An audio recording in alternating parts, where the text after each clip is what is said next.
আসসালামু আলাইকুম। সম্মানিত শ্রোতাবৃন্দ, কেমন আছেন? আশা করি সকলে ভালোই আছেন।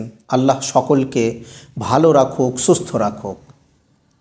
আপনি কি কখনো ভেবে দেখেছেন যে এই এত বড় পৃথিবী, এত বড় সৌরজগৎ, সূর্য, নক্ষত্র, আকাশ, মহাকাশ, এই সবগুলো যে সৃষ্টি করেছেন সৃষ্টিকর্তা, তো সেই সৃষ্টিকর্তা কেন সৃষ্টি করেছেন?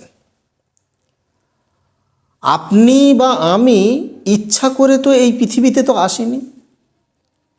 আপনি একবার ভাবুন, আপনি কি কখনো সৃষ্টিকর্তার কাছে রিকোয়েস্ট করেছিলেন যে আমাকে পৃথিবীতে আপনি পাঠান? বা আমি কি করে গেছিলাম? তো এই যে তিনি আমাকে পাঠিয়েছেন এবং এই এত বড় বিশ্ব, এত কিছু কেন সৃষ্টি করেছেন? দেখুন, আমরা যদি কোনো একটি ফ্যাক্টরি বানাই বা কোনো কারখানা বানাই, তো আমাদের কোনো না কোনো গোল থাকে। আমি সেই ফ্যাক্টরিটা বানাবো, সেখানে কতটা জমি লাগবে, সেই জমিটাকে আমাকে কিনতে হবে, সেখানে কি কি মেশিনারির প্রয়োজন সেগুলো আমাকে জোগাড় করতে হবে। কেন আমি জোগাড় করব? যেহেতু আমি বিজনেস করব, যেহেতু আমি ওখান থেকে প্রফিট অর্জন করব, সেজন্য আমি অত বড় একটা টার্গেট নিয়ে কারখানা বা ফ্যাক্টরি কিছু একটা আমি তৈরি করছি। কিন্তু এই এত বড় পৃথিবীটা বিশাল বড় একটা প্রজেক্ট। এই পৃথিবীতে যা কিছু আপনি দেখতে পাচ্ছেন, এই যে গাছপালা এবং সমুদ্র, মাটি, বায়ুমণ্ডল, যা কিছু আপনি দেখতে পাচ্ছেন, এগুলো সব কিছু সৃষ্টিজীবের জন্য বানানো হয়েছে। সৃষ্টিজীব কিভাবে ভালোভাবে এখানে বেঁচে থাকবে, কিভাবে জীবনটাকে অতিবাহিত করবে, সেই জন্য এগুলো সব কিছুকে সেইভাবে সাজানো হয়েছে, গোছানো হয়েছে। তাহলে আপনি বলেন যে এত কিছু তৈরি করেছেন সৃষ্টিকর্তা, স্রষ্টা, তো তিনার কাছে টার্গেটটা কি, তিনার গোল কি, তিনার লক্ষ্য কি? তিনি এইভাবে দিনের দিন কত কত মানুষকে তিনি পৃথিবীতে পাঠাচ্ছেন, কত জিন জাতিকে তিনি পৃথিবীতে পাঠাচ্ছেন, আবার প্রত্যেক দিন কত মানুষকে তিনি মৃত্যুদান করছেন, পৃথিবী ছেড়ে চলে যাচ্ছে। তো এটা একটা কি বিষয়? এটা আমাদের মাথায় আসে না? আমার মাথায় খুবই আসছে, এটা অনেক দিন থেকে এটা আসছিল যে এটা কি, বিষয়টা কি, আমরা কি বুঝবো এটাতে।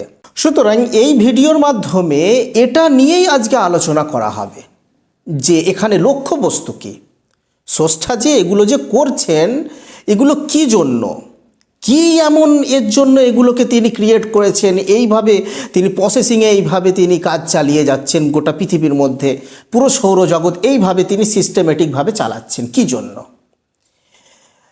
মনে রাখবেন, আপনাকে আমি একটা উদাহরণ দিই। আপনি ধরে নেন কোনো একটা রাজপ্রাসাদ বানিয়েছেন, সেই রাজপ্রাসাদের মধ্যে সব কিছু আয়েশ আরামের জন্য যা প্রয়োজন আপনি সব কিছু ব্যবস্থা করেছেন। সেই রাজপ্রাসাদে কেউ একবার যদি প্রবেশ করে, তার আর কোনো দিনের জন্য মৃত্যু হবে না, সে সারা জীবন সে আয়েশ আরামে থাকবে, কোনো টেনশন নেই, কোনো কিছু নেই। এই সব কিছু আপনি তৈরি করলেন, এটা আপনাকে জাস্ট এক্সাম্পল দেওয়া হচ্ছে। আপনি তৈরি করলেন এবং আপনি তারপরে অ্যানাউন্স করলেন যে এই রাজপ্রাসাদে থাকার জন্য আমি কিছু জনকে সিলেক্ট করব, যারা আমার পরীক্ষায় উত্তীর্ণ হতে পারবে, তাদেরকে আমি সিলেকশন করে তবে এখানে আমি রাখবো এই রাজপ্রাসাদে, একদম ফ্রিতে তাকে এই রাজপ্রাসাদের সম্পত্তি দিয়ে দেব। তাহলে আপনি কি চাইবেন? আপনি চাইবেন যে এত বড় রাজপ্রাসাদ আমি তৈরি করেছি এবং এই রাজপ্রাসাদে থাকার জন্য আমি সকলকে যদি ডেকে নিই, তাহলে এটা তো উচিত তো হবে না। এর মধ্যে যে যে পরীক্ষায় পাস করবে, যে যে পরীক্ষায় সিলেক্ট হবে, তাকেই আমি এখানে প্রবেশ করাবো। কেন? এই জন্য আমি যাকে এখানে প্রবেশ করাবো, তাহলে তার মধ্যে কোনো আর প্রশ্নের কোনো অবকাশ থাকবে না যে আমাকে আপনি কেন এই রাজপ্রাসাদ দিলেন আর অন্যজনকে আপনি কেন দিলেন না, এই প্রশ্নটা থাকবে না তার মনের মধ্যে। আর যে এই রাজপ্রাসাদে প্রবেশ করতে পারবে না, নিশ্চয়ই সে পরীক্ষায় ফেল হয়ে যাবে। তো তার মনেও হচ্ছে কোনো সংশয় থাকবে না, না আপনি কেন আমাকে আপনি এই রাজপ্রাসাদটা দিলেন না, আপনি অন্যজনকে কেন দিলেন। তো সেজন্য এই পরীক্ষার আপনি একটা সিস্টেম রাখলেন, এটা সিস্টেম, একে বলা হয় সুবিচার করা। তাহলে আপনি সুবিচারের মাধ্যমে আপনি পরীক্ষার হল নির্দিষ্ট করলেন এবং সেখানে কোশ্চেন পেপার আপনি দিলেন এবং দিয়ে আপনি দেখলেন যে যে সিলেক্ট হয়েছে তাদেরকে আপনি এই রাজপ্রাসাদের প্রবেশ করালেন। তাহলে এটা তো আমাদের মাথায় বুঝে আসছে, আমরা এমন করতে পারি। আমরা এইভাবে সিলেকশনের মাধ্যমে আমি কাউকে কোনো কিছু জিনিস উপহার দিতে পারি। যেমন বাড়িতে হয় না, কেউ যদি ভালো নাম্বার আনে আমি তাকে এটা উপহার করব, এরকম হয় অনেকজনের। তো দেখুন আমাদের মাথায় তো এই চিন্তাটা আসছে। তো মনে রাখবেন, সৃষ্টিকর্তা আমরা দু চোখে যা কিছু দেখতে পাচ্ছি, যা কিছু আপনি বলেন না কেন, বায়ুমণ্ডল থেকে নিয়ে ছোট্ট ছোট্ট যে জীবাণু, ছোট্ট ছোট্ট যে সৃষ্টিগুলো আছে এবং বড় বড় যে সৃষ্টিগুলো আছে, গাছপালা, সূর্য, নক্ষত্র, চাঁদ, সৌরজগৎ, যা কিছু, মহাকাশ, গ্যালাক্সিস, যা কিছু আপনি দেখতে পাচ্ছেন, কোনো কিছু বস্তুগুলো কিন্তু বেকার নয়, অনর্থক নয়। এটা কোরআনের মধ্যেই সৃষ্টিকর্তা ঘোষণা করেছেন। এবং সৃষ্টিকর্তা এই পৃথিবীতে যা কিছু আছে, যা কিছু আপনি দেখছেন, আমরা যেই মাটির উপরে দাঁড়িয়ে আছি, যেই মাটির উপরে বড় বড় বিল্ডিং তৈরি করছি, যেই মাটির উপরে ভালো রাস্তা করে আমরা চলাফেরা করছি, এই মাটিটাকে আপনি বলেন কিভাবে উপযোগী আমাদের জন্য করেছেন। মাটিটাকে খুব বেশি নরম করেননি যে আপনি রাস্তা বানাতে পারবেন না, আপনি ওখানে কোনো বিল্ডিং তৈরি করতে পারবেন না, আপনি থাকার জন্য কোনো ঘর করতে পারবেন না। এবং মাটিটাকে খুব পাথরের মতো একদম শক্ত বানাননি, যার উপর থেকে আপনি কোনো নির্মাণ করতে পারবেন না, একদম উপযোগী হিসাবে বানিয়েছেন। আবার মাটির মধ্যে এমন এমন উপাদান রেখে দিয়েছেন যার মধ্যে গ্রোয়িং থাকে। গ্রোয়িং মানে বড় হবার যে ক্যাপাবিলিটি, ওটা তার মধ্যে আছে।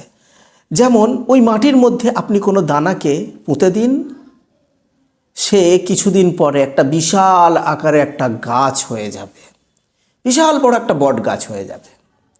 তো এই যে মাটির মধ্যে ক্যাপাবিলিটি রাখা এবং বায়ুমণ্ডলের যে স্তরগুলোকে রেখেছেন প্রোটেকশনের জন্য, সূর্যের বিভিন্ন ধরনের যে রশ্মিগুলো বার হয় সেটা সৃষ্টিজীবের জন্য ক্ষতিকারক, সেজন্য প্রোটেকশনের জন্য এগুলোকে সব তৈরি করেছেন, যা কিছু আপনি দেখতে পাচ্ছেন। তো সৃষ্টিকর্তা কোরআনের মধ্যে এই কথাটাই বলেছেন যে এই যা কিছু, এই মাটি, এগুলো সব সৃষ্টিজীবের উপকারের জন্য তৈরি করেছে, সৃষ্টিজীবের উপযোগী হিসাবে এগুলোকে তৈরি করা হয়েছে, যাতে সৃষ্টিজীবেরা এখানে ভালোভাবে জীবনটাকে অতিবাহিত করতে পারে। এটা ছিল যে এই দু চোখে আমরা যা কিছু দেখতে পাচ্ছি, আকাশ, মহাকাশ, পৃথিবী, এগুলো কেন তৈরি করেছেন। সূর্যের আলো কেন আসছে আমরা সকলেই জানি, এটা তো সৃষ্টিজীবের উপকারের জন্য, গাছপালার উপকারের জন্য, সব কিছুর উপকারের জন্য এগুলোকে তৈরি করা হয়েছে। এবারে এই পৃথিবীর থেকেও অনেক বড় আকারে জান্নাত তৈরি করেছেন, যেটাকে আমি আপনাদেরকে রাজপ্রাসাদ বলেছি। সেই জান্নাতে এমন এমন ফ্যাসিলিটিস আছে, যেই ফ্যাসিলিটিগুলো প্রত্যেক মানুষরা চায়, প্রত্যেক জিনেরা চায়, যেখানে কোনো দিন মৃত্যু হবে না, যেখানে আমার মন যা চাইবে তাই আমি পাব, যেখানে ফলমূলের বাগান, যেখানে সব কিছু আছে, মানে A to Z, আপনার মন যেটা চাইছে সেটাই, যেখানে ঝর্ণা আছে, যেখানে এমন এমন জিনিস আছে যেটা আমাদের কল্পনার বাইরে, আমাদের মনকে উত্তাল করে দেবে। তাহলে সেই জান্নাতকে এত সুন্দরভাবে তৈরি করেছেন রাজপ্রাসাদের মতো, আর পৃথিবীর থেকেও অনেক গুণে বড়। তো সেই জান্নাতে এই মানুষ আর জিন জাতিকে আল্লাহ প্রবেশ করাবেন, তাকে পুরো ওই রাজপ্রাসাদ তাকে দিয়ে দেবেন। কিন্তু এমনিতে কি করে দেবেন? তাকে পরীক্ষা নিচ্ছেন, তাকে পরীক্ষার হল স্বরূপ এই পৃথিবীকে বানিয়েছেন এবং এখানে পাঠিয়েছেন। এটাই হলো মেন লক্ষ্যবস্তু। এই যে আমাদের মাথায় বারবার আসে না যে সৃষ্টিকর্তা এই দুনিয়াতে আমরা যে আসছি এবং দুনিয়াতে এসে বিভিন্ন ধরনের টেনশান পেরেশানি, আমরা যদি আগে জানতাম এবং রিকোয়েস্ট করার মতো যদি আমাদের সুযোগ থাকতো, তাহলে আমাদের মধ্যে ম্যাক্সিমাম মানুষই বলে বসে থাকতো যে আমরা পৃথিবীতে যাব না। পৃথিবী খুবই টেনশনের জায়গা, পৃথিবীতে পদে পদে পেরেশানি, পদে পদে চিন্তা যেন মানুষ মুক্ত হয় না। তো সেজন্য এই সৃষ্টিকর্তাই অত বড় একটা উপহার আমাদের জন্য রেখেছেন এবং তার পরীক্ষা স্বরূপ সিলেকশন কিভাবে করবেন, এখানে পরীক্ষার হল স্বরূপ পৃথিবীতে আমাদেরকে পাঠিয়েছেন। এটা হলো মেন লক্ষ্যবস্তু। তো আমরা যেমন আমাদের মাথা থেকে ভাবছি যে আমরা কোনো কিছু প্রজেক্ট যখন তৈরি করব, তখন আমাদের কিছু না কিছু গোল থাকে, লক্ষ্য থাকে, যেমন আমি পূর্বে বললাম। অনুরূপভাবে সৃষ্টিকর্তা কোনো কিছু জিনিস বেকার তো তৈরি করছেন না, সব কিছু জিনিসের পেছনে কিছু না কিছু গোল, কিছু না কিছু লক্ষ্য আছে। তো ওনার লক্ষ্য হলো এটাই, এবং এই কথাটা উনি কোরআনের মধ্যে সুস্পষ্টভাবে বলে দিয়েছেন।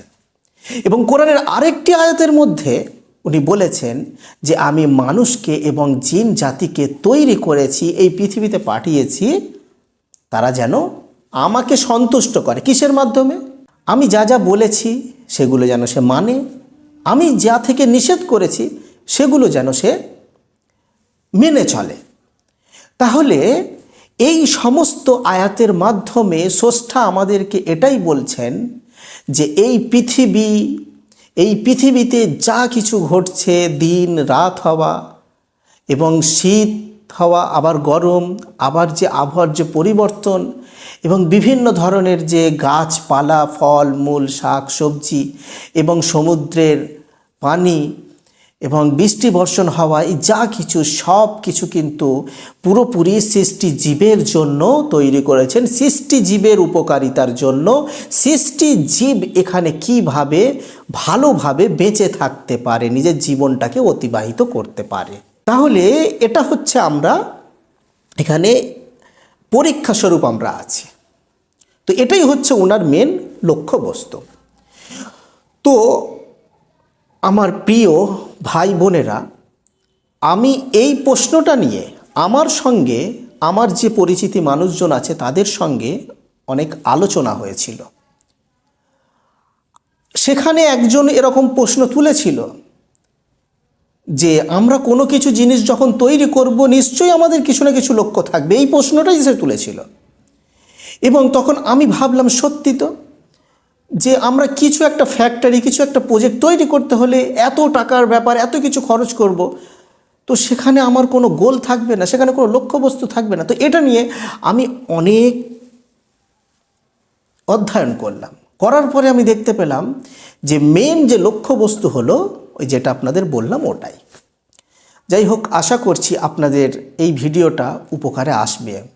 যদি আপনাদের উপকারে আসে আপনারা শেয়ার করবেন এবং আমার জন্য, নিজের জন্য, পৃথিবীর সমস্ত মানুষের কল্যাণের জন্য আপনারা দোয়া করবেন। আসসালামু আলাইকুম ওয়া রাহমাতুল্লাহি ওয়া বারাকাতুহু।